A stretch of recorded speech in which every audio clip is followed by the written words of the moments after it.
RPG for You and Me presents Neon Heat, an actual play duet podcast using the Savage Worlds system in our custom cyber fantasy setting.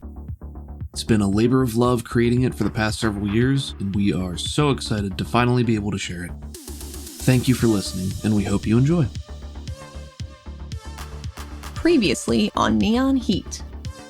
Athena was in hot pursuit of a hacker who abandoned her on a job and fled with the information she needed. After catching up to him, reclaiming the file, and dispatching him, she was intercepted by a masked figure that lured her from the scene with promises of something she needed. The figure turned out to be Athena's lifelong friend and ex-partner, Sekapavi, who had been looking for Athena since her disappearance 7 years prior. Athena explained that she had to flee their subterranean home city of Caldonix after seeing her mentor murdered on the night of his retirement by means of apparent mind control and a deeper conspiracy she was powerless to confront.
The camera fades back in, with Athena and Pavi in their lonely room, Athena having just finished her story. Athena's still sitting on the ground, elbows on her knees, closer to her chest, almost like a sitting up fetal position. Sure. Just telling that story took a toll on her. She's never spoken it out loud to anyone before. Pavi has listened attentively, and has been pacing for much of it, but pauses incredulously at parts, in shock and awe, as you've described, but at the end is speechless. So that's everything. My God. That's what you've been walking around with this whole time. I mean, would anything less than that make me leave my home? My family? My best friend? I mean, I hope not, but didn't really want it to be this kind of answer. Yeah, it's really bad. I know. But I've been out here and I've been trying to get stronger, and I've been trying to build a network that maybe I can do something, because I can't just do nothing. No. And I couldn't tell anybody about it because I don't know who's been mind fucked. I don't know what's going on. I needed to find some way to protect myself and maybe the ability to do some damage in the process. Never really thought you had a problem with doing damage to people. Well, I'm just glad you're alive. It's good to see you. It's good to see you too. Well, that being the case, I came here to find you and everything. She smiles and she's like, well, you found me, buddy. It's good that you're alive now. Well, it's not like I wasn't alive before. Oh, I didn't really know that, did I? I know. Not until I got the postcards. I thought that might help. It helped me think that maybe you were alive out there somewhere, and you were. So, that's a good thing, I guess. I didn't tell anyone else about him. Oh, thank God. Well, you started sending him to me on the date a year after you went missing, so there was too much that added up, but I started looking. It's been 6 years. I spent 6 years trying to put things together. Pavi does not sit. I think she's a little amped up at this point. So she continues to pace. You've always known her to be somewhat fidgety. Mm-hmm. So she's restless. There were times when she was a temperamental ball of fire. She doesn't seem to be quite that way anymore, but at least, not initially. She paces and she wrings her hands. And she has taken off her other glove, just, I guess, to let it air out. But she wrings her hands together a little bit. I don't know that we have time for full stories right now. I'd like to know, but, I came to find you because I finally had a good lead I could follow. How did you get that, by the way? Well, I spent a long time learning about, the surface and the places and where you were sending the postcards from, and trying to figure out a pattern and put it together and figure out if you were alive and where you were and how I might go about tracking you down. And I did that for a while, and I tried a lot of different things, and communications opened up a bit more between the surface and Caldonics in the past couple of years. It's easier to get information, but it's still filtered a bit. So at a certain point, though, I hit a wall, and I put out feelers to try to find a hacker who could do things I couldn't. And eventually I was approached by someone else who's really the only reason I was able to find you. Who is it? I don't know. You know hackers. They're very secretive about who they are. I've never met them, but their name is Thalassica. Thalassica? Can I roll like a knowledge? Sure, you can. I'd like to roll a knowledge to see if I know anything. Yeah, this is going to be a common knowledge at -4. A 3. That name doesn't mean anything to you.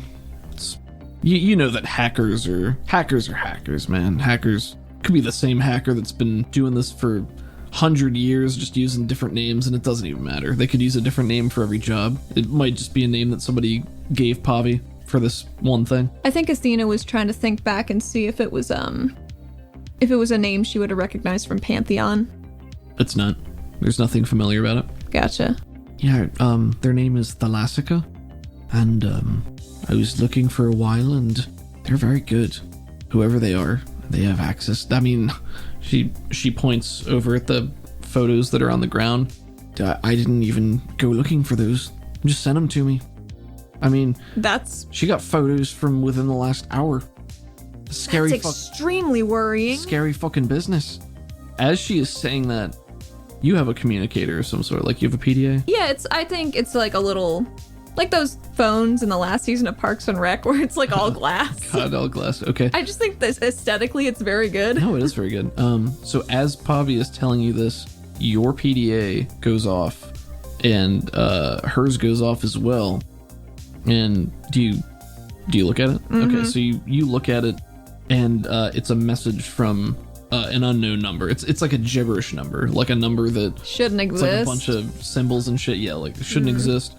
There's a video file, and then there are a bunch of still frames. And if you look through them, the still frames there's a couple more from your chase through the city, and then there are a couple from a point of view of the guy that you were pursuing. And the last one is an up-close video face-to-face of your conversation that you had with him earlier, and you now realize that the shuddering eyes was a camera that was built into his eye that was recording everything.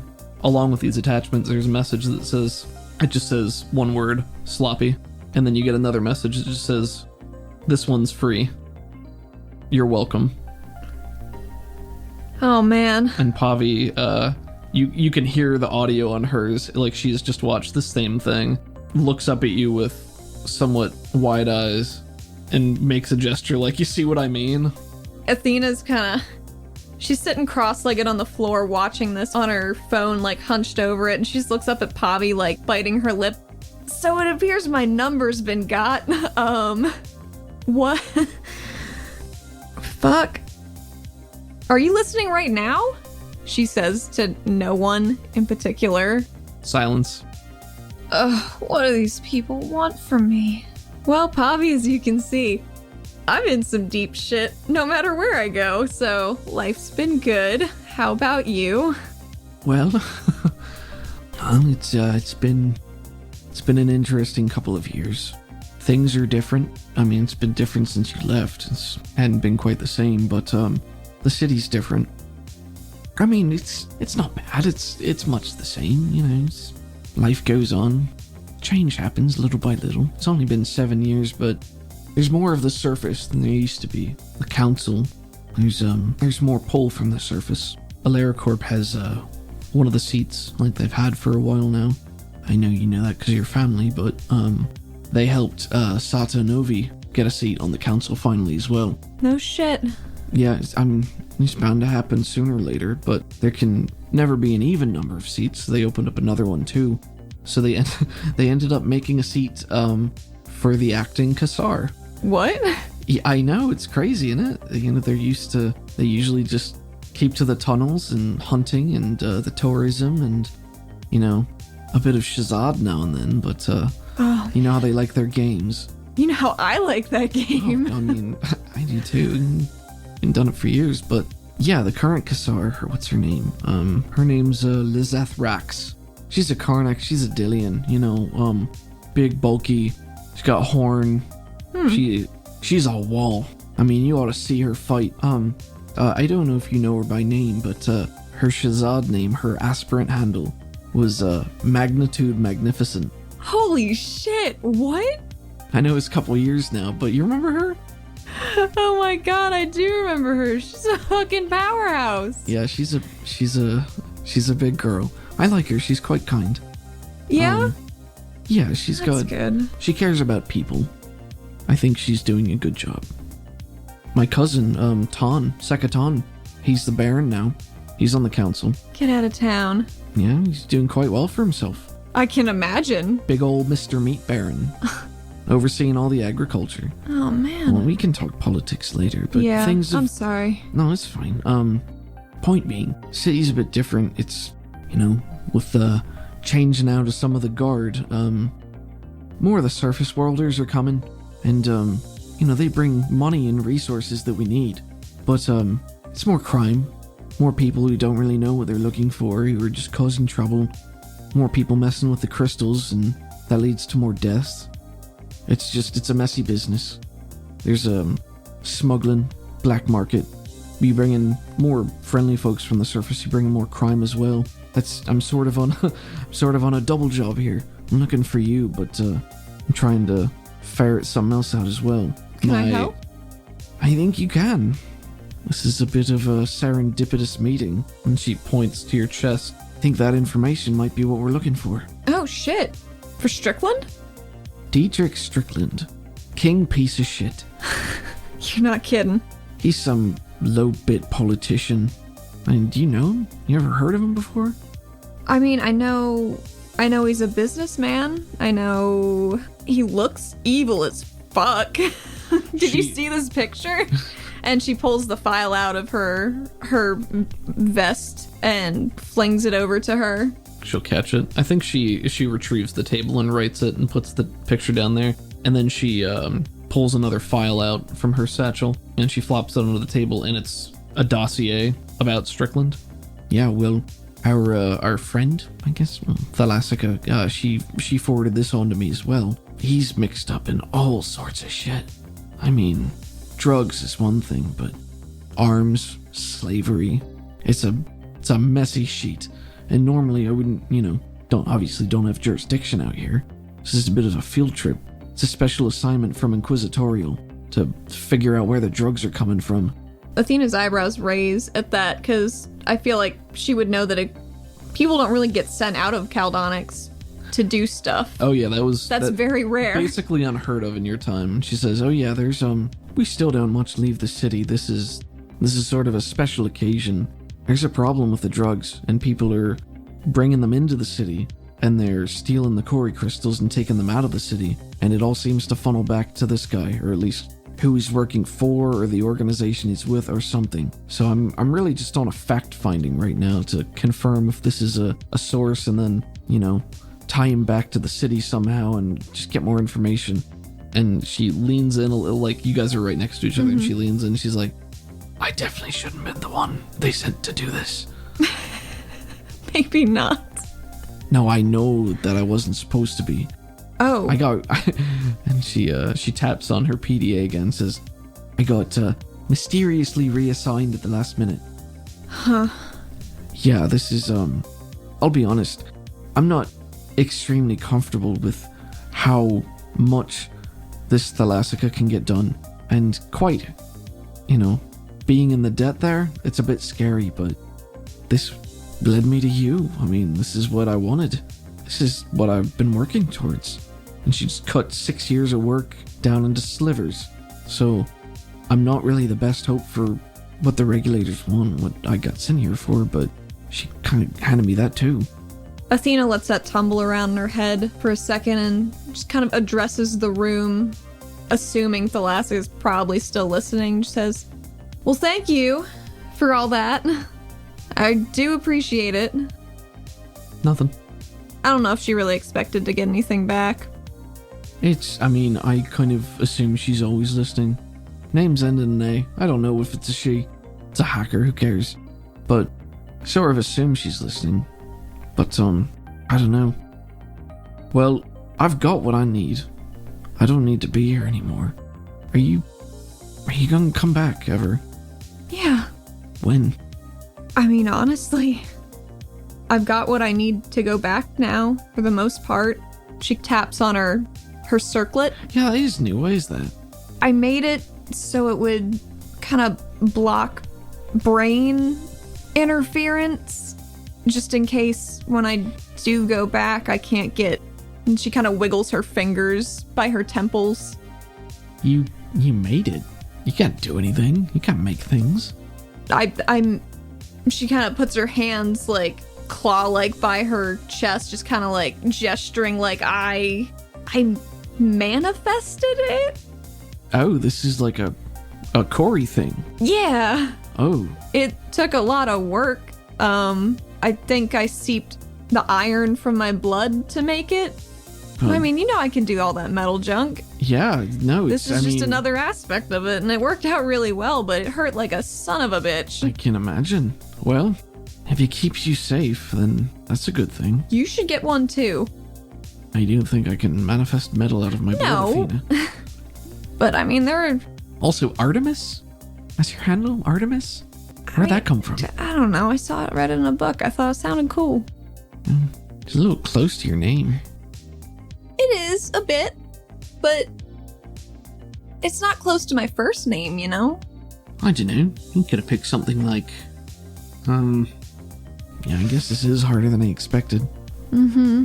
She kind of looks at her real tired, but smiling because she's happy that Poppy's here. Well, you've got quite a rap sheet on you, Ms. Mercenary Queen.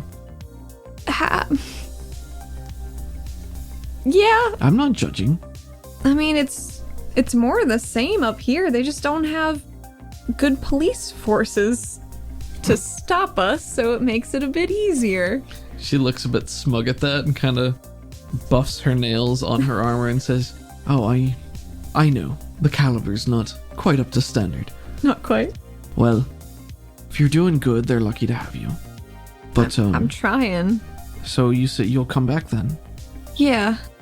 I mean, what I've been doing up here, I've been taking jobs, I've been building a network, but a big part of what I've been doing is taking jobs for these seedy assholes and then finding out who's the shadiest of them all and deposing them in one way or another.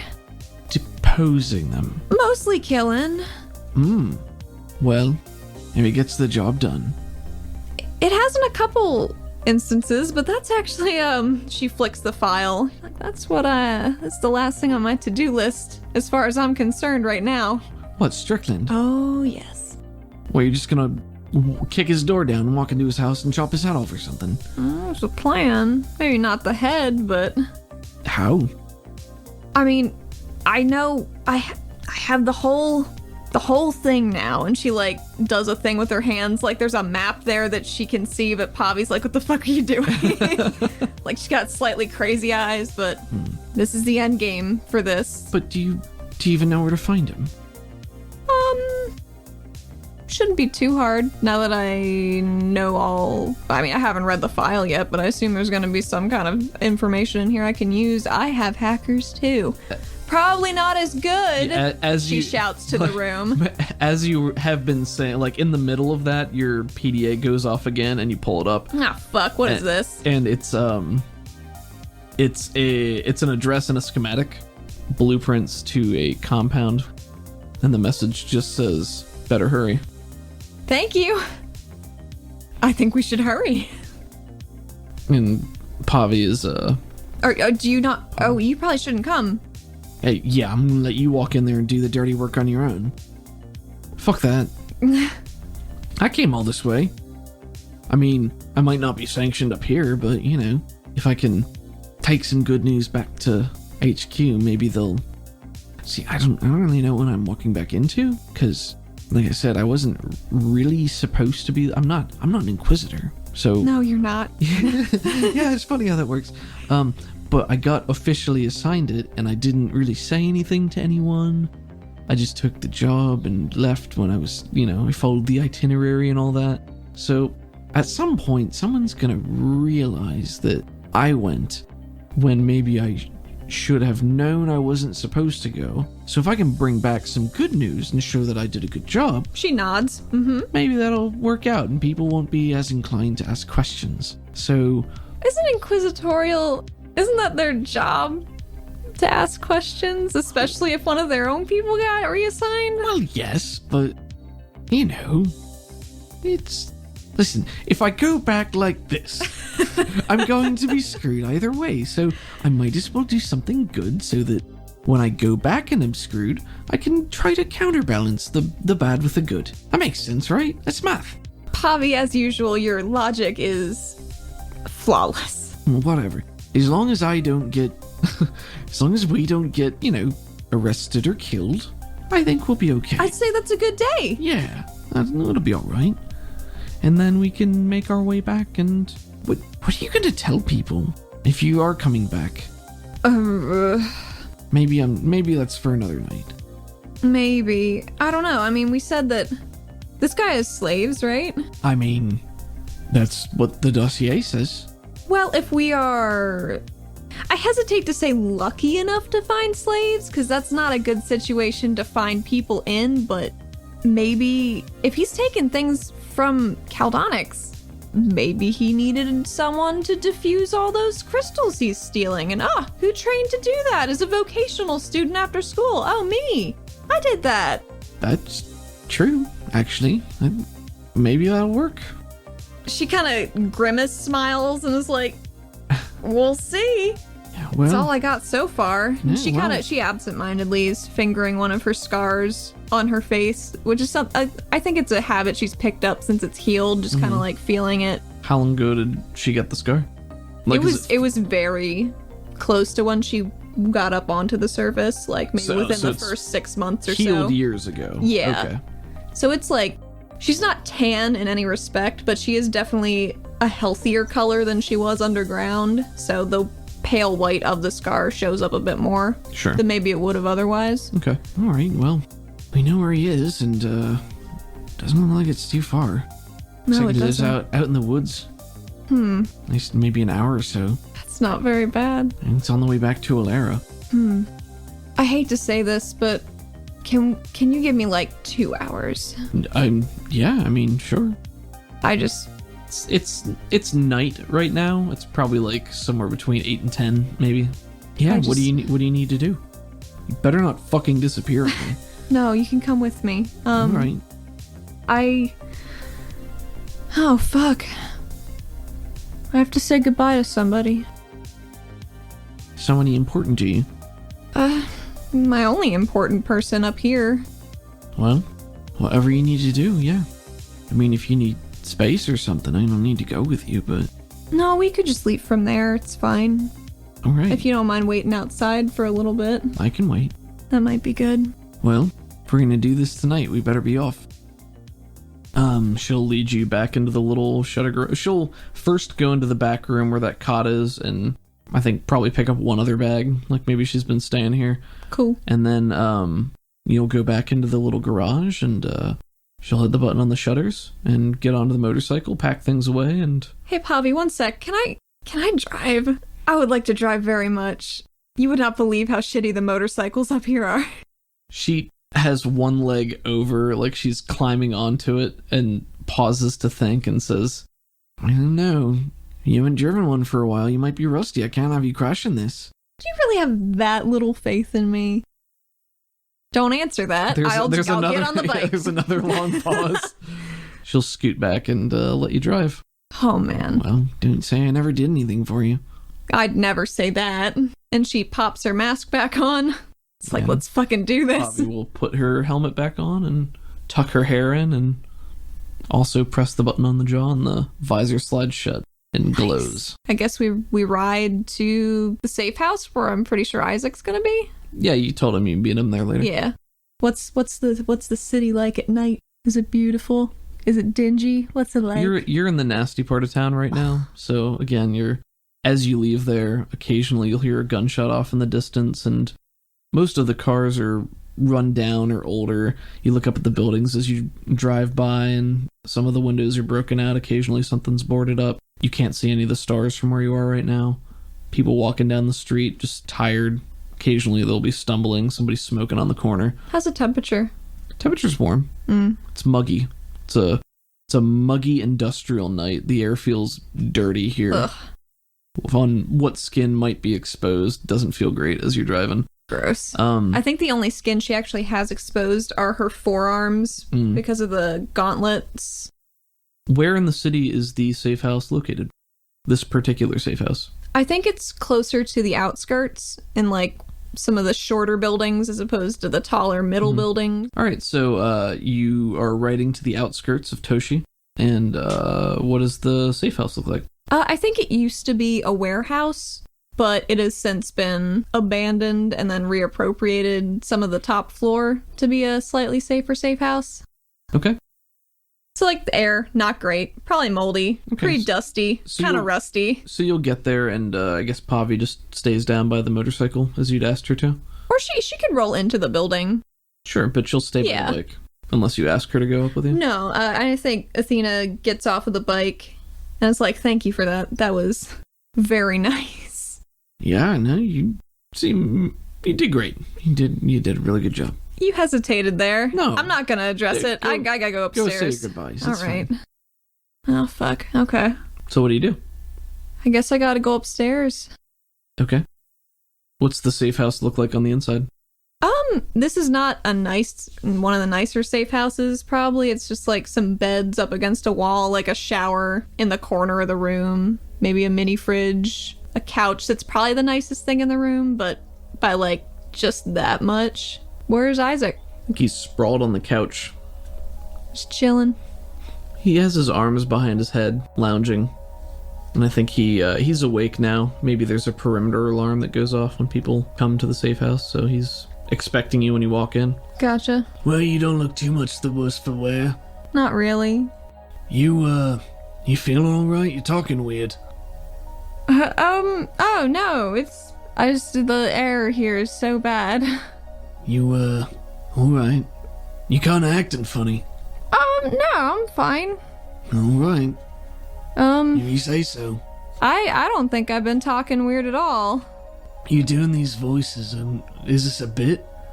Oh, you gotta practice sometime, right? Maybe I'll need to go undercover.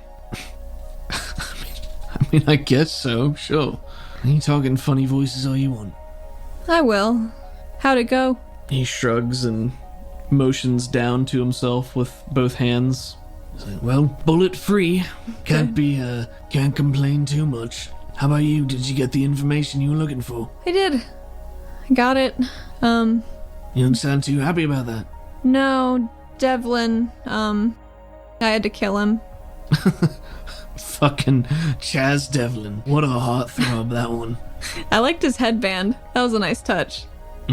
What a douchebag. Yeah, well, they can't all be winners. Gotta prune the tree from time to time. Yeah, you well, know how that goes. He broke the rules. Yeah, well, fuck him. You don't break the rules. No, you don't. You don't walk away from it, at least. He tried. Well, I don't know, there's probably something in the fridge if you're hungry. I'm just thirsty. Oh, there's water too. I think she walks over to the fridge and sees what's in there. Assorted drinks, nothing that is really set to expire. Gotcha. Can't really keep things that expire in safe houses where you don't know if you're going to be going back to it, so That's a lot fair. of bottles and cans, canned goods. I'll take a bottle and I'll rifle through the little drawer next to it and see if there's like a granola bar or something. Yeah, you've got preserved food and stuff that doesn't need to be cooled, things like that. I'll take it over to the couch and kind of flop down with him and start munching quietly, trying to absorb these last calm moments with her surface best friend. Sure. He'll stretch back. I'd probably put his legs over you. Isaac is a large man. He's a human.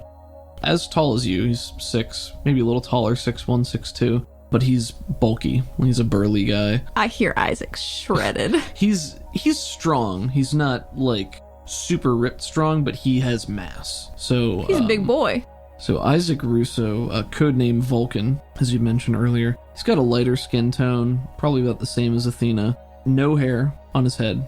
Completely shaved, bald by choice.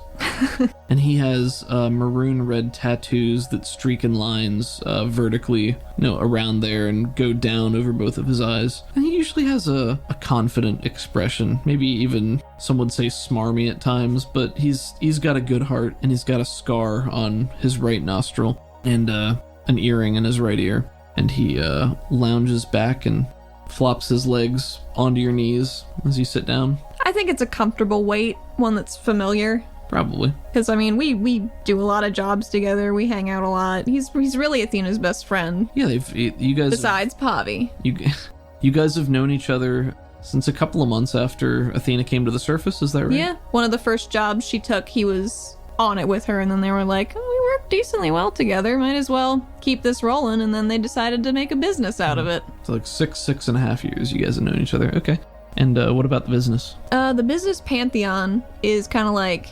It's Craigslist for mercenaries, and it is booming. It had a slow start, but over the years since they built it, it's kind of crazily snowballed into a worldwide kind of thing. Mm-hmm. She doesn't know if it made it to Caldonix or not, but as far as the belt's concerned, pretty widespread. Yes. That's left her feeling pretty good and left her pockets feeling pretty full. Yeah, has done well for herself. Mm-hmm. Just relax, he's chilling. He's got some on TV. Nope. He was maybe asleep before you got here. Gotcha. I think she takes a sec to just lay her head back on the back of the couch and she just wants to savor it, and she doesn't really want to say goodbye. I think a couple moments go by and he says, Well, you're not getting comfortable. You usually do. Stay in your armor. I have to go back out. yeah? Yeah. Well, you do what you gotta do. You need any help? I got some this time. Alright. So is this your real voice? Yeah. I don't know how you managed that for 6 years. I would have gotten tired of doing it. It was kind of an accident. How is that an accident? Enlighten me. Well, I thought maybe people might have been looking for me, so I was like, what if they started looking for my voice waves? So I was like, hey, I should do a voice. It ended up I would have just used my real voice with you from the beginning, but I didn't know we'd be friends for this long, and I was at a certain point, I was just too embarrassed. Oh, I mean, I think your reasoning is fine. I just, the way you said it, it made it sound like you just started talking one day and a different voice came out. Oops, didn't mean for that to happen. Whoops, all accents. Jeez. Well, I think it's pretty. Thanks. Isaac, you know you're my best friend, right? Yeah, I mean, I guess so. Where's all this coming from? So, do you remember that first... No, it was a handful of missions we'd done, but then we got stuck in that office building all night, and we were just shooting the shit, and you asked me where I came from, and I was like, oh, I'm from nowhere. And you're like, hey, me too, it's no big deal. A lot of people are from nowhere. Well, nowhere came and found me tonight, and I have to go back. I don't know if I'm gonna super make it out alive, so I just wanted to say bye. And he's set up by this point, I think.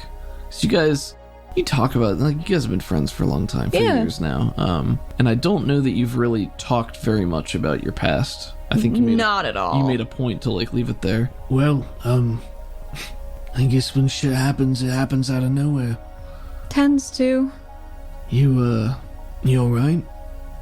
No. He nods to himself like, dumb question, but... I mean, we've been friends for a long time, Athena. I know you said, something like this might happen. I get it. I know what it's like to have business you gotta finish. Well, whatever. I mean, do you need help? You know I got your back. I know. But it's a very complicated situation, and if I got you killed over my personal business, I would never forgive myself. I can't do that to you. Oh, so it's fine if I die on a job, but if I'm actually doing something that matters to you, it's a problem. It's different. And he walks over to the fridge, and I think he gets a beer out and cracks it open and says, Well, I'm not gonna try to understand your logic and how that is the case, but if you don't want me to go, then I won't go. I want to tell you everything, but I can't right now. Sure. I'm sorry. I know. That's alright. What do you need from me? I just need you to take care of the business. I can't go back to nowhere without... I can't go back with all the money, and I can't have any of it traced back to me. So you take care of it. You keep it, you invest it, you do whatever you want with it. It's, for all intents and purposes, it's yours. Well, quite a windfall for me, I suppose. Yeah. I mean, sure, that's easy enough. I think she, at this point, sort of flops over onto his shoulder, and her helmet bit probably clangs into him a little. He puts an arm around her. It's gonna be alright. You've gotten a lot stronger over the last... however many years it's been. If you gotta go back to nowhere, I think you're gonna be alright. I hope so. You can't fix everything with that brute strength I'm so good at. Well, you can fix it with your head and being smart, and not making stupid mistakes. Oh, man. But you got better at that. I mean, you got the scars to prove it, but... You would think I got better at that.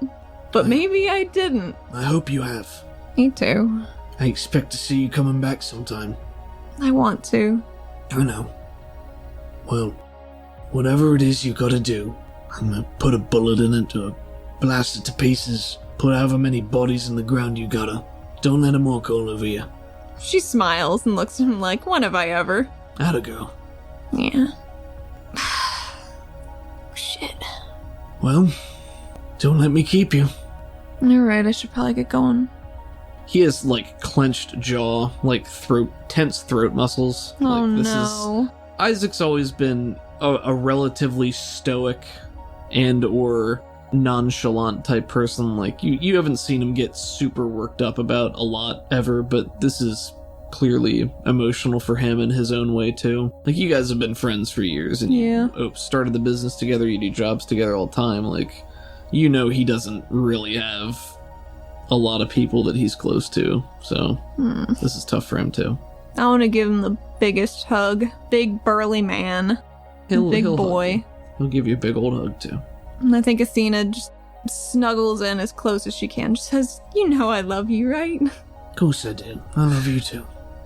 It's gonna be alright. If this ever settles down and I don't somehow get blown up or killed or otherwise compromised in the process, I'm gonna reach out to you right away. But I hope you do. I'm gonna miss you. I'm gonna miss you too. He pats your hair. That's nice. He knows you like that. She does like that.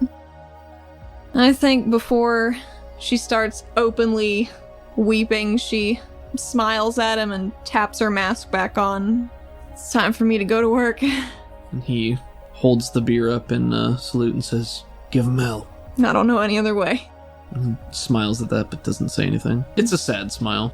Athena walks to the door and she does look back once and gives him a tiny wave as she heads on out. So you go back downstairs and Pavi is sitting on the bike, just kind of rocking back and forth, biding her time, and sees you coming down. And she's got her helmet on still, so she nods to you and says, "Oh, you take care of business. Yeah. You alright? No. How did that going around today? Yeah.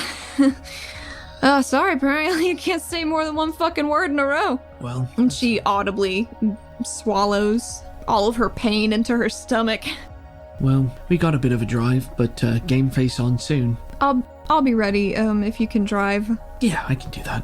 Strap in." And she starts the ignition on the bike and revs it to life, and the wheels flop over, and the hum of energy and the womp womp womp of the Corey energy. Athena missed that sound. She starts to pull away, going off into the street. I think there's a shot from the inside of the safe house where Isaac is leaning against a window with the shades half pulled, and he looks down at the street and sees the hover bike flowing off down the street, and it's just kind of an over the shoulder shot, and he finishes the beer and then looks at it and just sort of tosses it over his shoulder, and you hear the bottle shatter, and then he turns away and the camera cuts. She'll be all right.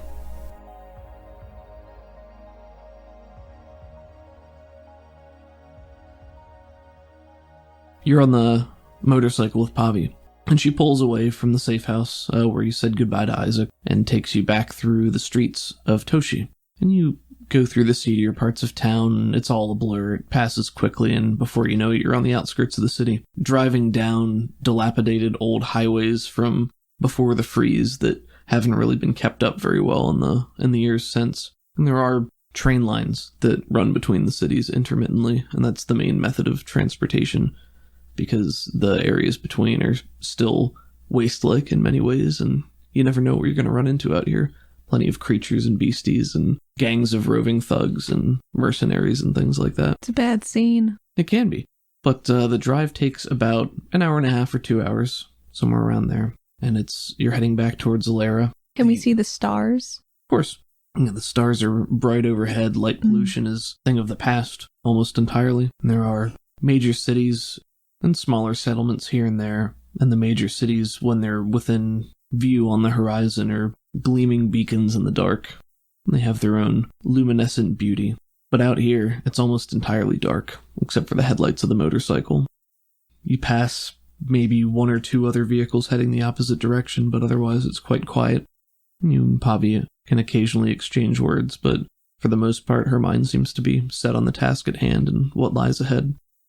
And after a period of time, as you're getting closer and closer to Alara, she checks her wrist, and the tablet on there, the light winks on in the dark, and she veers off the road to the left into a patch of trees.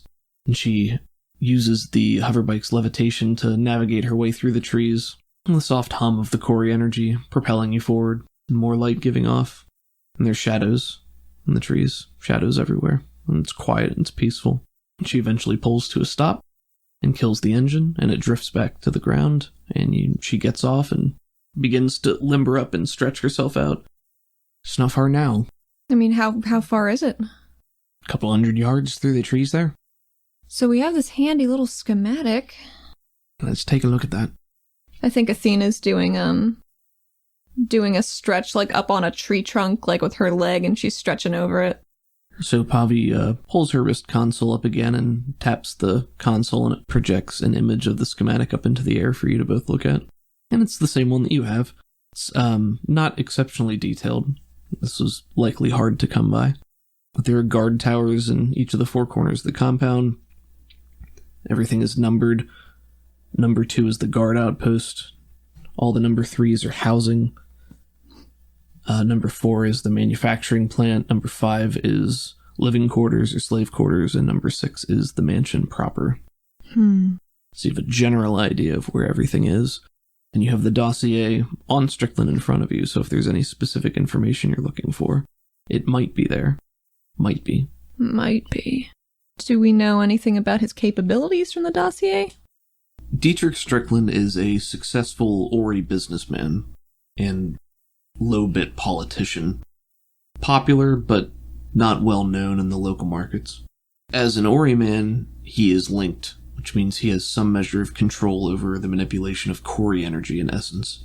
He has dark red hair, cropped close to his head, a pale complexion, and is what most would consider conventionally handsome, if not with something missing behind the eyes. Checks out. Well, I think we should hit him hard before he can hit us. Should we just go right to the manse? I mean, it's not a bad idea if we're going in quiet. The second we cause a commotion, we're going to draw attention to ourselves. You can only fit so many men in one house, though. That's true. We don't really know quite how many are going to be in the compound. It's got 4 towers, so there's probably at least one in each tower keeping watch. Think we could take out the tower in the lower right? Get up there, see what's going on? And maybe it sort of depends.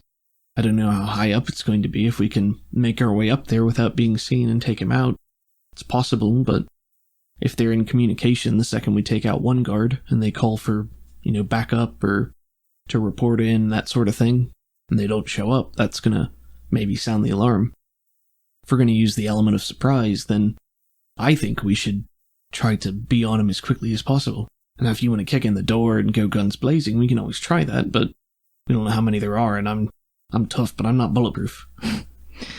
Well, it might surprise you to find out, but turns out I'm not either.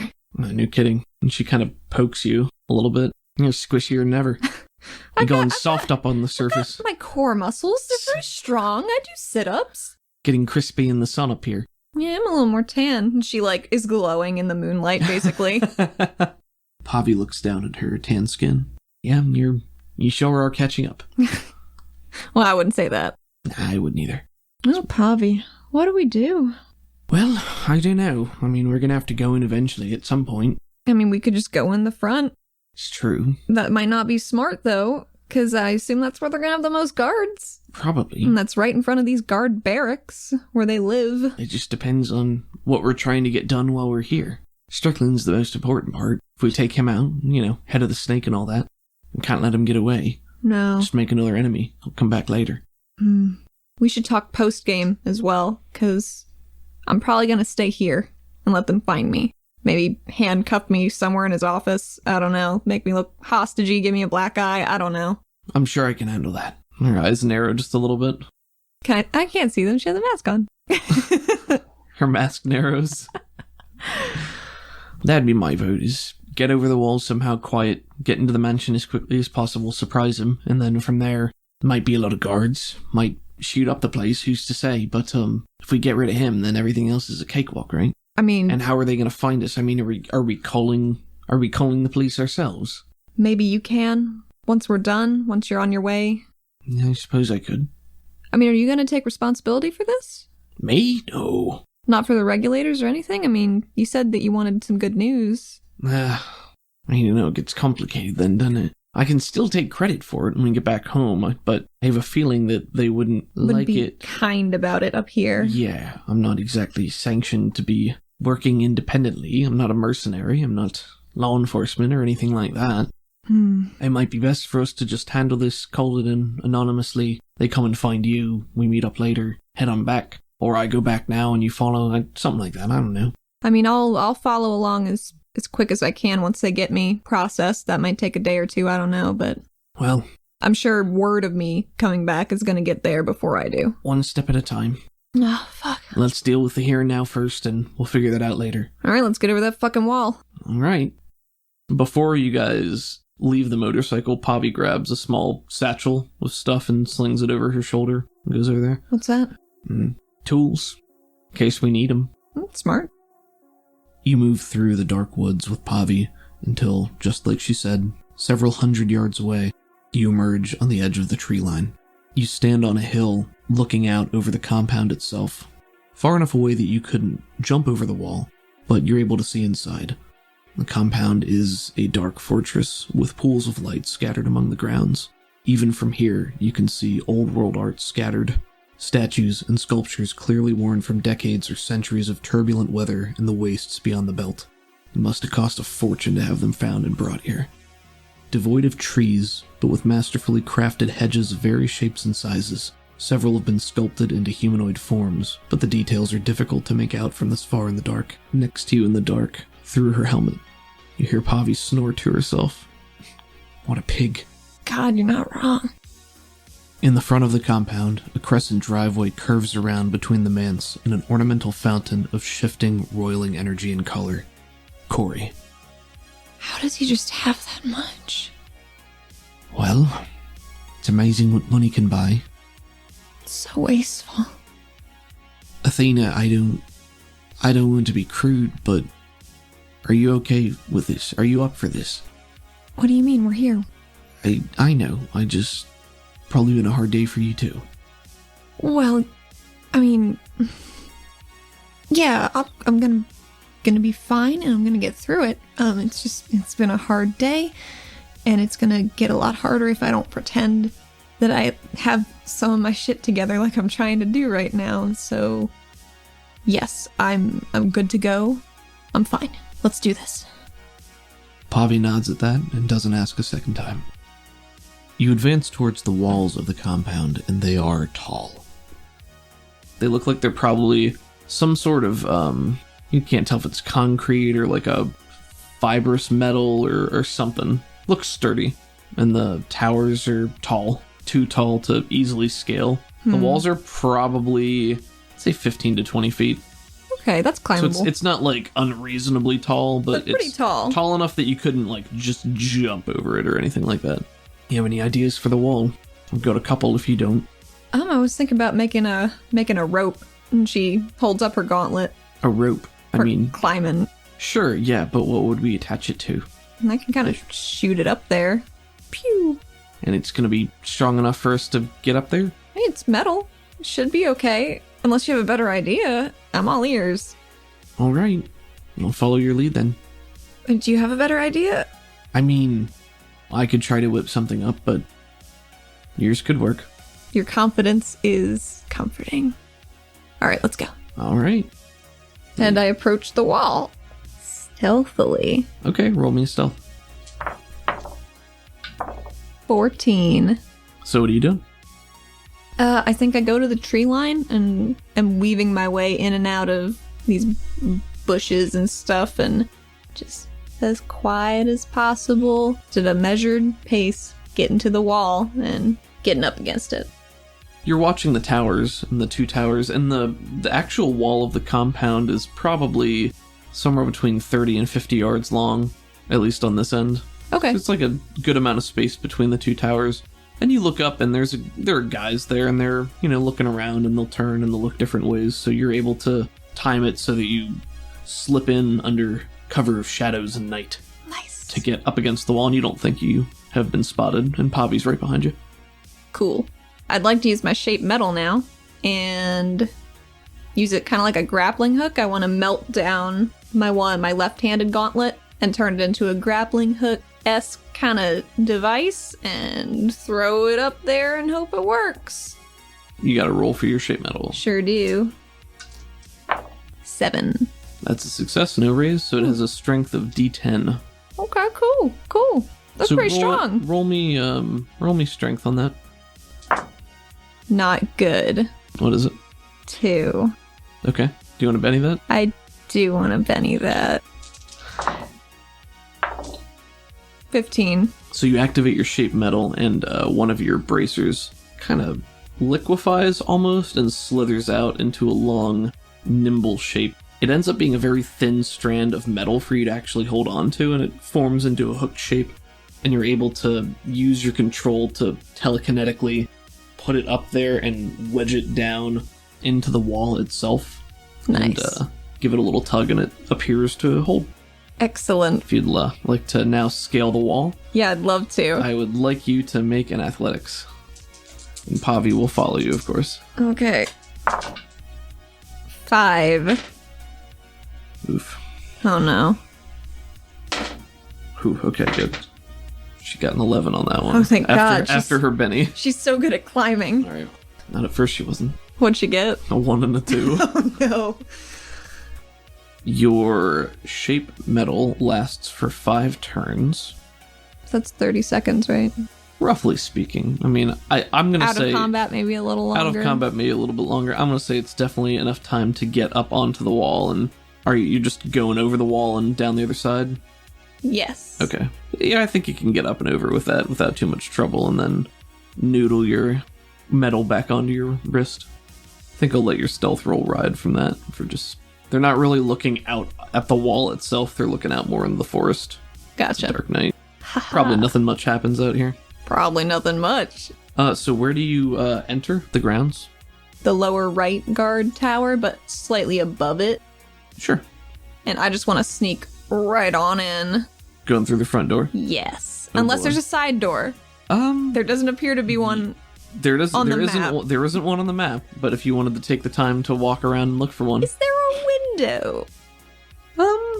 Yeah, I think there would be some windows on the outside. Can I give one large bay windows. Can I give one a Jimmy? You can give it a James. An old-fashioned. We don't Jimmy windows. We James them. It doesn't appear to be unlocked. If you have thievery and you would like to try to unlock it from the outside, you're welcome to try that. I don't have that. Can I do an unskilled? Yeah, sure you can. I'd love to do that. Okay. Critical fail, critical fail, critical fail. Don't do that to me. One. It blew up, Pickle. Does it blow up again? God damn it. So 15 minus 2 is 13. I'm really good at thieving. Apparently, in this one case, you are. So you get up to the window. What side of the building? Like the side that's facing the wall? Yes. Okay. The side that's closest to the wall. There are windows on this other map that I made, but didn't give you schematics for. Oh, really? Well, I gave you the player. Right. But, okay, so there are 3 windows. There's one on the left, one in the middle, and one on the right. Which one are you looking through? The one that looks like it's a storage room. If I can take a peek in. I think through that's the window. fair. Okay, so the middle one, I guess? Yeah. Okay. Yeah, it looks like a storage room. It's dark. I mean, you can't really see very well. But I think Pavi, with her low light vision... Oh no, what happened? Are you dabbing? Charlie horse? Oh, guys. Dear God. Charles Equus is here. No. Damn it, Charlie Equus. Chuck Equus. Oh God. Chuck Equus, attorney at law. It's galloping right through me. He sounds like a DUI lawyer. Chuck Equus. So you get a 13 on your thieving skill. How do you James this window? You know, she's got a lot of hair, right? Athena as a person. Yep. So there's probably just like a stray bobby pin stuck in there somewhere from like months ago, just in the tangle. I mean, she showers, but it's so dense. Robert Penn, yes, he was one of her employers of the Penn fortune. Of Pinnaclaim? Pinnaclaim. Robert Penn of Pinnaclaim. But she grabs a bobby pin out and it doesn't have like a lock as you would traditionally think. Maybe because the whole compound is so locked down. He's like, who the fuck's gonna bobby pin open this window? And she just takes it up the latch and it unlocks and she's like, voila. Opens it daintily, hops on in. Pavi watching you do this, she's got hands on hips as she's watching this, just flicking her head here and there, making sure nobody sees you. Then you get it open and she does like a slow clap motion but doesn't actually touch her hands together. I do a quiet bow as I sprightly hop inside. And Pavi hops in after you and clears the ledge in one smooth little leap. Ooh. It's very graceful, actually. Was she graceful like that before? I'm gonna say this is new then. You got your trick, she's got hers. I want to look over at her, and Athena says, Pavi, you move like a ghost. How did you do that? That's so cool. She brushes off her shoulder and then her hip a little bit, very nonchalantly, and says, oh, well, you know, pick up a thing here and there. And then she reaches behind and pulls the window back closed behind you. I'm very excited to catch up, Pavi.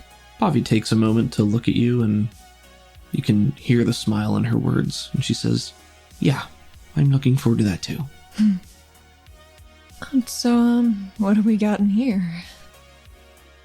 You look around, and the storeroom, because it is a storeroom, is piled with crates and boxes and supplies and cabinets. There's a refrigerator in the corner. Pavi surveys this, takes a few determined steps over to the fridge, and opens it as quietly as she can. In the dark of the room, there is a soft yellow light that pours out as she cracks the door. Then she says, I don't believe this. He has Kaida Claw knuckle meat. What? And she turns over her shoulder and is gesturing back to the fridge. I cross to it. Looks like he smuggled more than Corey out of Caldonix. You know how hard this is to get. And yet my dad's one of the only licensed suppliers in the city. And as this is happening, she digs deeper into the fridge, perhaps a bit more hurriedly and noisily than is wise, and finds more handfuls of things taken from Caldonix. Vegetables, mushrooms, exotic foods. She pulls out mundu, which is a paste made from barisks, snails that are flavorful and imbued with Corey energy. There's Keltis, which is a water plant similar to bamboo with a lot of flavor and crunch, and 2 different kinds of mushrooms. The savory puffball, which is a meat substitute, and conch shrooms, which have a relaxing property, sometimes used in teas or as a garnish. Athena's had some conch shrooms in her day. These are all things that are maybe not easy to find in Caldonix, but impossible to find on the surface. And with each thing she pulls out, her words are punctuated. She says, "He took this from us," holding handfuls, and stands there, holding the food in her hands, looking at you, and her mask is still on, but it's a little manic. Are you alright? I'm fine. This is just... They've taken the Corey, and they're taking our food. What else are they taking, Athena? And she presses a button, and her visor slides away, and her mask comes down just a little bit, and she puts most of the vegetables back into the fridge, but she pulls out a hunk of the Kaida knuckle meat, the most savory, sought-after part of the Kaida, an enormous crustacean, Caldonix's prized big game for hunting. How did he get all this? There's very raw, deep hurt and anger in Pavi's eyes. While she looks back at you, her elongated tongue flicks out in annoyance with a Very rarely do you hear this from Pavi, but in the back of her throat, there's a dry rattle. Oh, geez, she's real upset. And she's holding this hunk of meat, and she says, "I don't know how he got it, but this is an insult to all of us." And with that, she, for the first time since you've seen her again, she opens her mouth as widely as she can. Ooh. Which for the Nakir, they have the slits in the corners of their mouth so that they can unhinge their jaw and open their mouth into a great maw. When the Nakir do this, it's unsettling. And in those moments, she doesn't quite look like the Pavi you know. And she holds the meat out, and her elongated tongue snaps out, wraps around the meat, and pulls it down her throat. And her mouth folds back in on itself, and she flicks her tongue over her teeth, sighs, and presses the button on her helmet again, and it snaps closed, and she says, "Sorry, I get snacky when I'm nervous." I remember. I've been gone that long. I'm fine. Okay. You had me worried for a second, but let's go. I think at that she goes over towards the door, take a peek at the other room. Is it like a door with a window, like a galley type door, or is it... Yeah, I think it'd be like a freezer door. Like, you're not in a freezer, but I Right. think it's maybe a heavier looking door with a little window through it. Can I peep through the porthole? Sure. Are you looking for anything specific, or just trying to... People. The chef that you can see through the porthole is short and plump, as you would hope most chefs to be. He has tufts of blue hair pulled back in a net, and when he turns in your general direction, there's the soft blue glow, so he's likely an Ori man. And it's a wonder to watch him work. Because one man in a kitchen, he occasionally is waving his hands about. All of his instruments, the pots, the pans, the food, are moving as if with a will of their own. The pans are shimmying back and forth, sauteing vegetables. Pots are bubbling over, lids are moving to cover them. And this short culinary maestro walks through his kitchen with singular purpose. Does that purpose put his eyes away from our direction? He's moving through the kitchen constantly. Okay. There's certainly a possibility that you could slip by if you were fast enough and quiet enough. So, Pavi, there's one guy out there. Just looks like he's just cooking. Should we just... I mean, he looks pretty involved. We might just be able to sneak right by him, or we could... I don't know. I mean, No, not kill him. I just want to, convince him not to talk. Okay, I mean, I was going to say, far be it for me to tell you how to do this, but I'm not really here to kill innocents if I can help it. No, I mean, he's the help. Who's he gonna... Why does he have any interest in... Don't turn your back on him.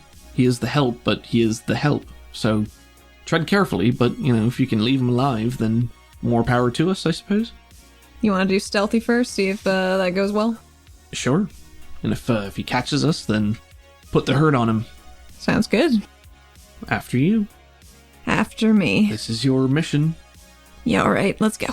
And I'm gonna roll for stealth. You're gonna roll me a stealth at -2. Excellent. Because you are moving through a kitchen where this guy is consistently turning and looking around and all sorts of fun stuff. That's the wrong dice. 7 minus 2 is 5. Here goes Pavi. Sorry, she doesn't have a D6, she has a D4. Oh no. Also. Whew. It's a 2 and a 2. Oh god. Yeah. Okay. It's actually at a -3 for her because of her racial penalty. Oh no. Let's resolve your roll first. Okay, so you begin to creep through the kitchen. There's a TV monitor on a far wall. Obviously, he has it on. He's listening to the news as he works. And you glance over quickly, and you catch a fleeting glimpse of a white Karnak in fancy robes, shaking hands with a pale man in a dark suit.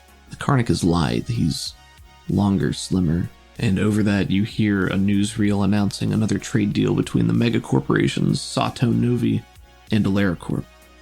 You're to the door with a hand on it, and Pavi is right behind you, but then the man turns and spots both of you.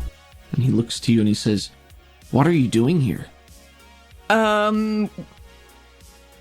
We're late for duty. We're just sneaking in. I'm sorry. Please don't tell on us. The boss is gonna have our head. And he looks at he looks at you quite skeptically, but is also clearly involved in what he's doing. Do you need a hand?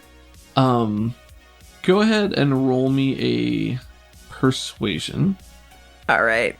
And you're in here, while you've moved through the room.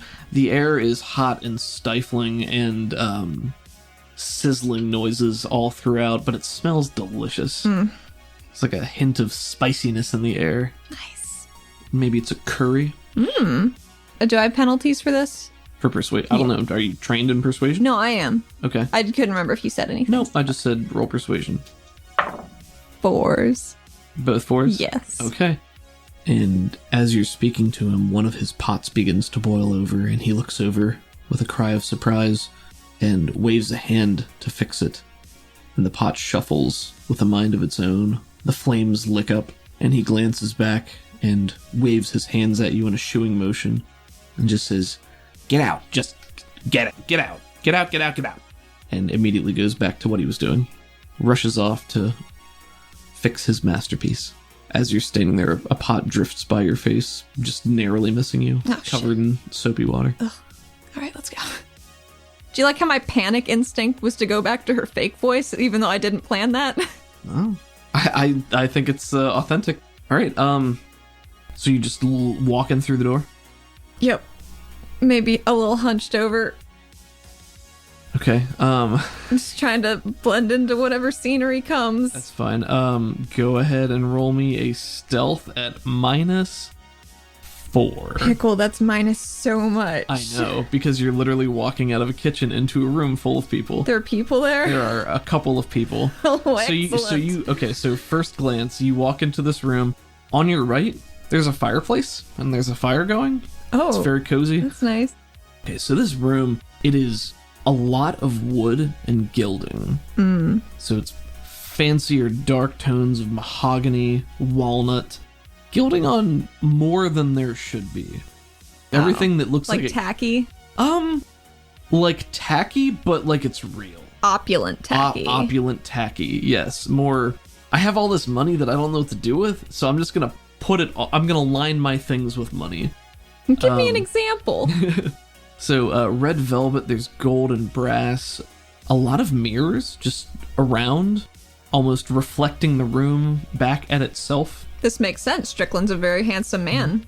There's some monitors here and there with video feeds, sometimes out on the ground, sometimes blinking between different rooms. There are bookcases lining the walls, stuffed with leather-bound tomes, a rare sight in this age. Another worn-looking statue stands by the staircase. Modern clothes are fitted to it, and coats are draped over its posed limbs. A gaudy hat with a feather rests off-kilter on its head. Ugh. Any guards playing videos game? There are 4 guards seated at a table across the room. The table's made of a fine wood, with nicks here and there. There's silverware and dishes on the table, as though they're perhaps waiting for the food being cooked in the room beyond, and they're passing the time playing cards. And from here you can tell that they're not using surface credits. They're using cubes. Son of a bitch. The small, square, refined quarry crystals used as currency in Caldonics. Of the 4 guards, 2 of them have their helmets on, and 2 of them do not.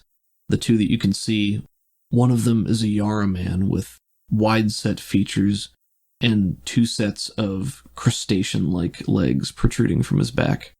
The other is a Karnak, likely an Ignean from what you can tell based on his eye shape, chameleon-like, with a spiraling tail, dark green scale pattern, and he throws down his hand of cards in victory, laughing and sneering as the other guards erupt in laughter, and the Yara man puts his head into his hands with a groan.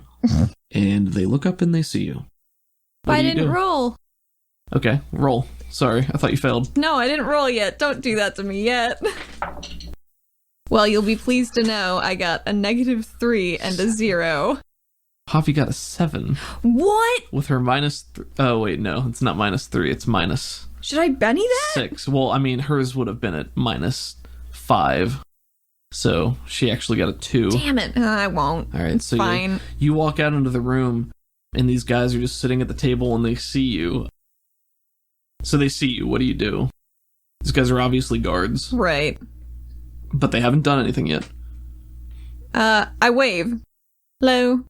We're here to meet with Strickland. We got turned around. Got a meeting. Is he around?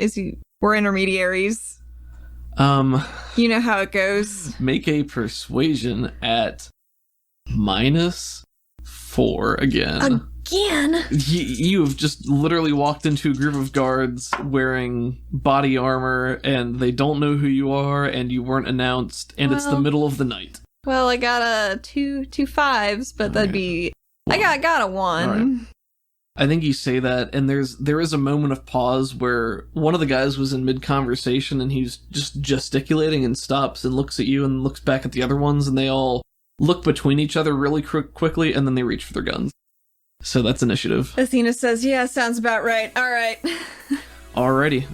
So it's going to be... You have a 10 of hearts. Pavi has a 9 of spades, and those guys have a jack of hearts. So they are going first, unless you would like to Benny and get a new card. No, I'm good.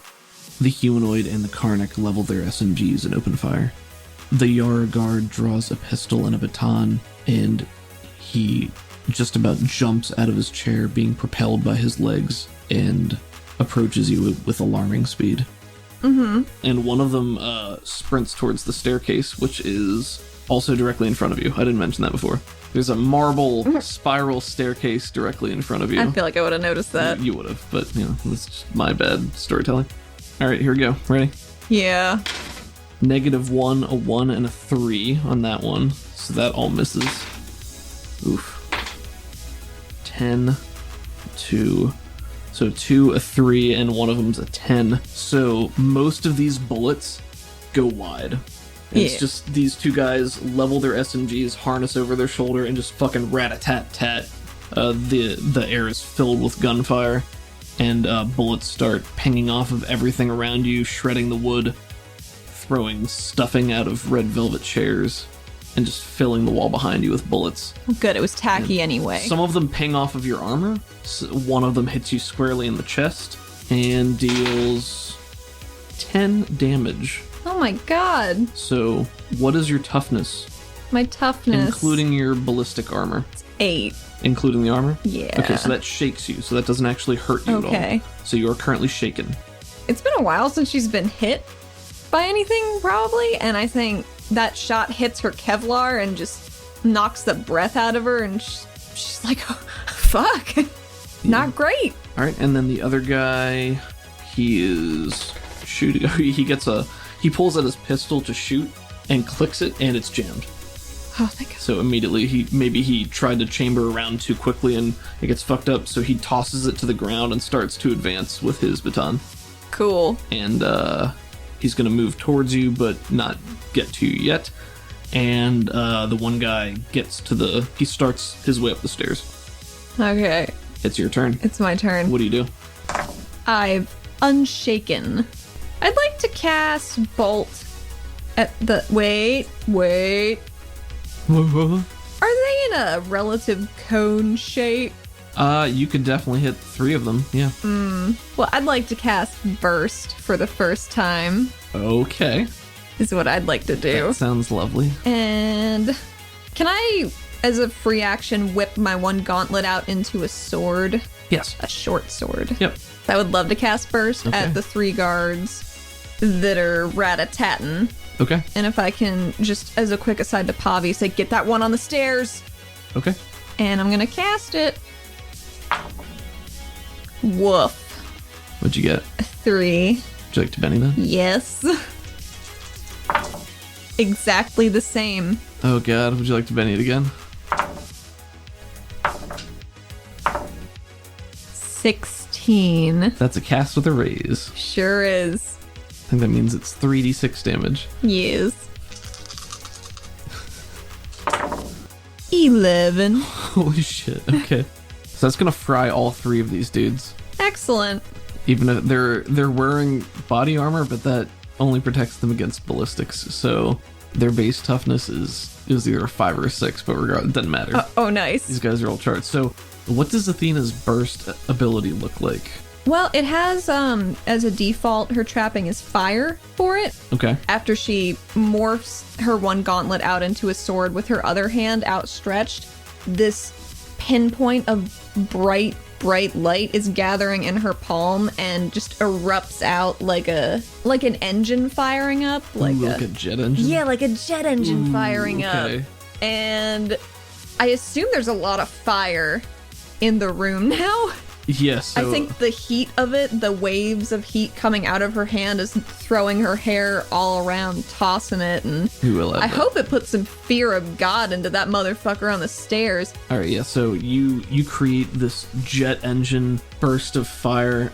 Is it a concentrated stream, or does it start that way and then it just erupts outward? I think it was concentrated and yellow, red, orange, but as it gears up, it becomes blue because it's so hot now. Yeah.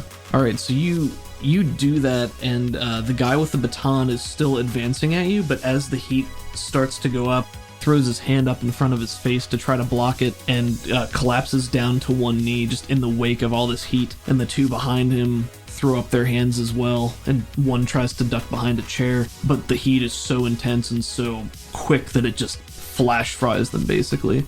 And there are definitely pained screams while this is happening, but it happens very quickly, so as soon as it ends, there are just 3 blackened bodies that slump to the ground and begin to smoke. The Yara guard in particular, his legs are now blackened and twitching and begin to curl in on themselves, much like a spider when it dies, until he's almost cocooned within his own legs. Oh, God, poor bastard. A lot of this room is now at least passively on fire. Does it seem like there are sprinkler systems? Nothing's gone off yet, but who's to say? The guy on the stairs, he hears the screaming, and as he's moving, I think he just turns and sees this happen, and you just hear him say, oh no, and then turns and starts to try running away faster. Pavi. Yeah, so you have said that to her, you've gotten her attention, and she just says, I'm on it.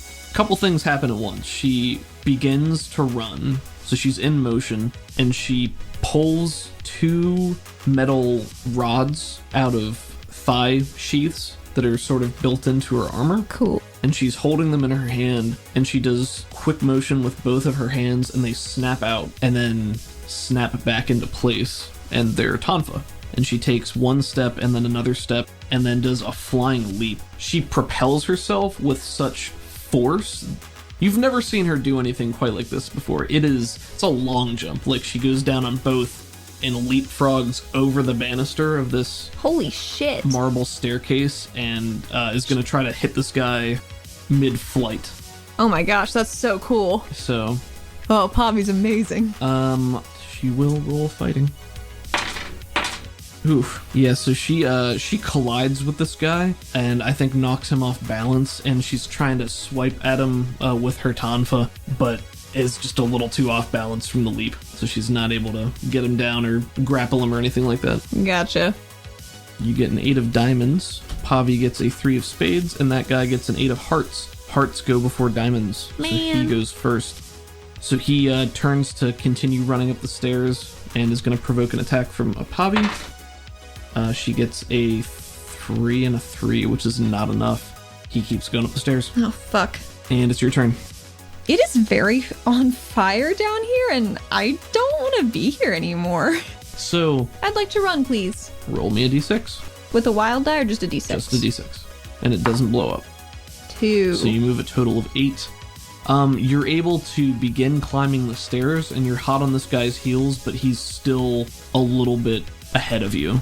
Can I cast a bolt? I think with the angle you could.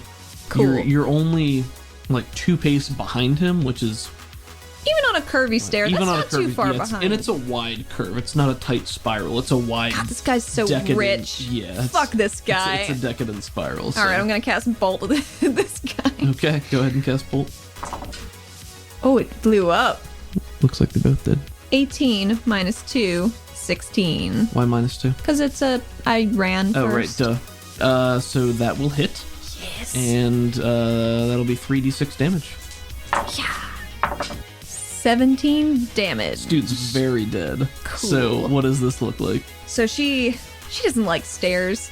I'm gonna be right up front about that. She fucking hates these things, and the fact that this guy's making her run upstairs after him, that's not gonna fly. So she's huffing and puffing up the stairs real fast. She like jumps over Pavi, who I assume is like kneeling or some shit. Yeah, I think she's in a 3-point pose type thing. Gotcha. So Athena's like, she really lanky. She got a lot of leg.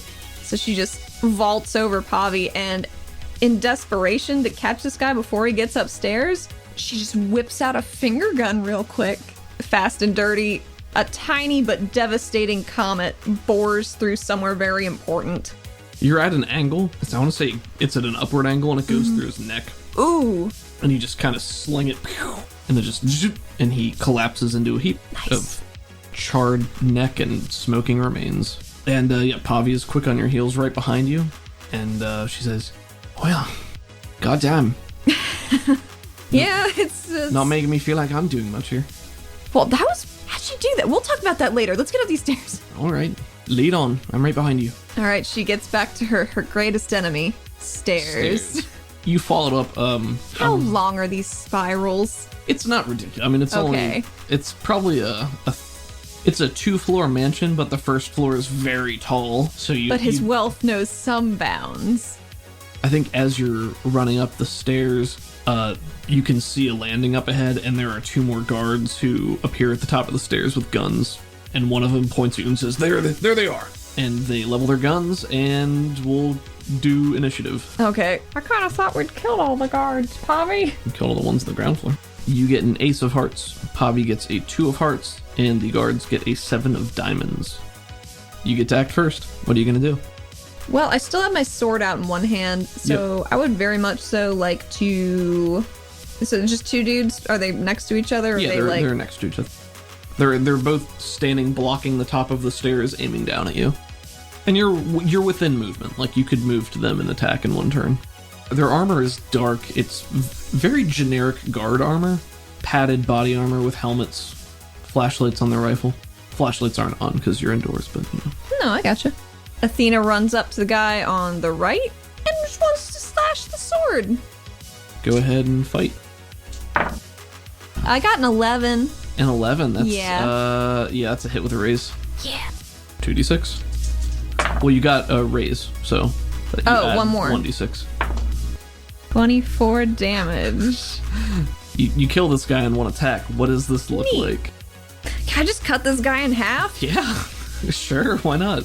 Like Witcher style, she storms up the stairs and does a pirouette and slashes right through his middle. I think Geralt's always on Ciri to practice her pirouettes, and that's Athena's true. been practicing. That's That's true. all Athena does. you're already in motion and you dart up the stairs so fast. These guys have completely misjudged how quickly you're moving and how quickly you close the gap. That And as momentum. he's moving to level the gun at you, you just zip up and do a quick twirl and bring it down with such power in your stride. Like, you have nailed this move in such a way that you just cleave him in half. There's a gasp almost, just a and then silence and a spray of blood, and he falls backwards. And his friend, is now his turn. Could I say to his friend before his turn, do you want to be next? Yeah, I don't think there's enough time for this to sink in because they're just all on high alert right now. So he turns and levels his submachine gun at you and begins to fire. You know what? That's incredibly fair. He sees you cut down his friend and he swivels to face you with the SMG and is just, you can just hear him yelling through his helmet. He's not even aiming at this point. He's just holding the trigger down, just going, ah! And trying to point it in your general direction. Very gunzerker of him. I think that's what he's going for, but the Poorly bullets executed. they're spraying wide, they're going all around you, and you're just in close enough and you're able to move out of the way or push his gun to the side, and he can't react to it. Alright, and then it's Pavi's turn. And let's see how Pavi does. Ooh. You do that, and while his attention is focused on you, Pavi is moving right behind you. Like a shadow in your wake moves on up, and she has her tonfa out still, and you see her spin the one of her tonfa. There's a click, and the edge of the tonfa snaps out, and there's just a scythed, curved blade there. Ooh. And she runs up and just brings it in a wide, swinging arc and cuts the guy's throat. Holy shit, that's so cool. And there's another spray of blood that just flicks up on the wall, and he gurgles once, and the gun goes off a few more times into the ceiling, and he falls over backwards, bleeding out and dead. Athena takes a second to shake her sword off. I think Pavi is doing this at the same time, except for her, it's a twirl of the tonfa, and the blood goes off and kind of sprays onto the nice, also red carpet, leaving dark splotches and such on the furniture. I'm sure he can afford to get it reupholstered, huh? Prick. And you note as she's twirling this tonfa, there's a small clicking sound, and she's holding the tonfa steady. So it's not like she's spinning it like in her hand in loose grip. She's actually holding it and spinning it, and there's a mechanical click as she does it. And then the blade snaps back in, and it's just a regular tonfa again. I gotta say, that's a great attachment. Oh, you like it? I do. Made it myself. Oh, no shit. You little grease monkey. Yeah, well, gotta stay busy sometimes. I'll show you the rest of my fancy tricks. Sounds good. Are you ready? Oh, well, I guess we've got to be, don't we? Do you want to do the honors? No. Sounds like you've been looking forward to this. I wouldn't stoop to take away your prey. Huh, calling him prey makes him sound more important than he is. I mean, isn't prey just something you hunt? To be forgotten? He's more like something to be squished. Oh, like a bug. Alright, well, let's put this to bed. Or, let's put him in the ground. And she'll nod to you and follow your lead. Athena takes a second to take a deep breath to make sure she's not still rattled from almost getting shot in the gut a couple times. Sure. You feel just a sore dent in your ribs where the one bullet landed and smacked you hard. I think she gives it a quick rub and shakes her hand out and rights her sword. And Since what you're at do the doors look like? It's a set of double heavy wooden doors. They're ornate. They have fancy carvings in them, although it looks sort of kitschy. Like you can tell these were manufactured Gotcha. Like somebody made these doors. They're not like relics or anything like that. Is it like in a factory kind of prefab? Hard to tell. Couldn't even afford someone to make his doors. Pavi puts a hand on your shoulder and shakes her head and then kind of motions like, let's do this. Roll me a strength and Pavi will roll 2. Pavi helping make her dreams come true. Ooh. No, bad. 3. Alright, well Pavi got a 5.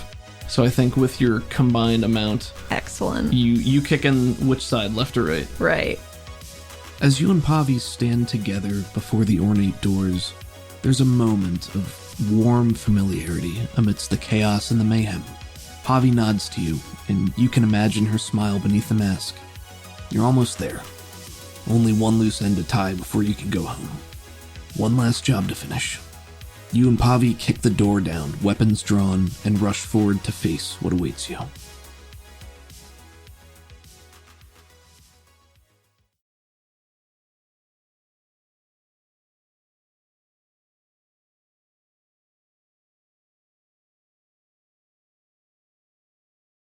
Thank you for listening to this episode of Neon Heat. Savage Worlds is owned by the Pinnacle Entertainment Group. You can find them and their products online at peginc.com. You can find our website at rpgforyouandme.com, which we update weekly with new episodes, character art, and bios.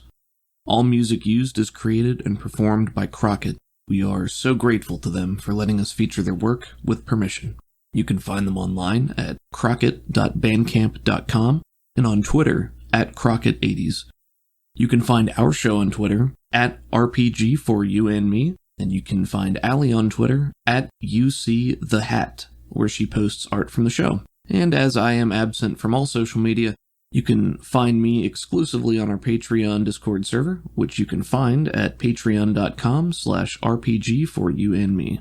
Any support means the world to us, and it makes it easier for us to make more quality content for you. If you enjoy our show, the best way you can let us know is with a 5-star review on the podcast listening platform of your choice. See you next week.